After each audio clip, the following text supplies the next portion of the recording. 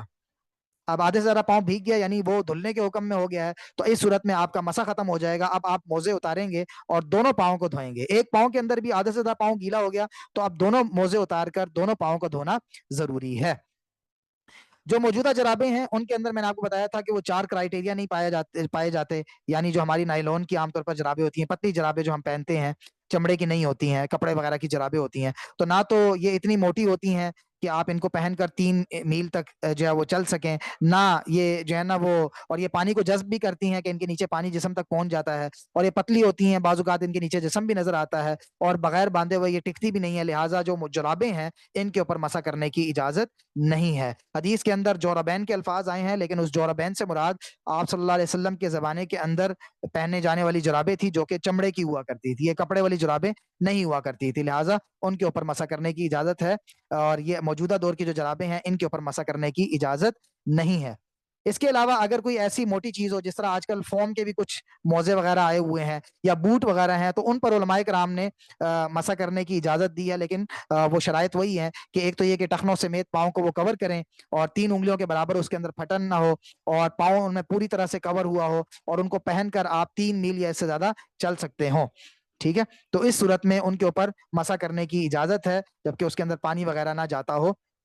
تو ان کے اوپر بھی مسا کیا جا سکتا ہے. لیکن جوتوں کے اوپر مسا کر کے جو ہے وہ نماز پڑھنا خلاف احتیاط ہے, احتیاط کے خلاف ہے, کیونکہ جوتوں میں عام طور پر کیا ہوتا ہے, کوئی نجاست وغیرہ گندگی وغیرہ لگ جاتی ہے, تو اس لیے بہتر ہے کہ جوتوں کے اندر نماز نہ پڑھی جائے. لیکن اگر کسی فوجی یا کسی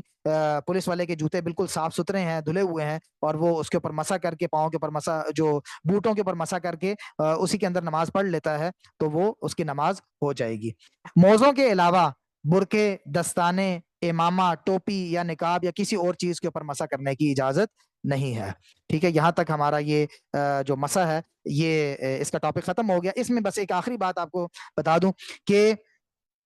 یہ جو موضوع پر مسح کرنا ہے یہ ایک رخصت اور آسانی ہے، ایک سہولت ہے. آپ صلی اللہ علیہ وسلم سے، صحابہ کرام سے ثابت ہے اور 80 صحابہ کرام نے اس کو کوٹ کیا ہے. لہٰذا سردیوں کے اندر اگر آپ موزے پہننا چاہیں تو اس کی اجازت ہے، اور اگر آپ نے موزے پہنے ہوئے ہوں اور آپ موزے اتار کر پاؤں دھو لیں تو یہ بھی زیادہ بہتر ہے. لیکن اگر آپ گنجائش پر عمل کر کے موزوں کے اوپر مسح کر لیتے ہیں تو صحابہ کرام سے یہ چیز ثابت ہے، آپ صلی اللہ علیہ وسلم نے بھی موزوں کے اوپر مسح کیا ہے. لہٰذا آپ اس سے فائدہ بھی اٹھا سکتے ہیں. سردیوں میں یہ موزے بڑے کارآمد رہتے ہیں، اس سے پاؤں بھی گرم رہتے ہیں، ٹھنڈ وغیرہ کا احساس بھی نہیں ہوتا، اور یہ سہولت بھی ہو جاتی ہے کہ وضو بڑی آسانی سے ہو جاتا ہے. تو سردیوں کے اندر موزے پہننا چاہیے آپ صلی اللہ علیہ وسلم کی سنت سمجھ کے. یہاں تک ہمارا آج کا سبق مکمل ہوتا ہے.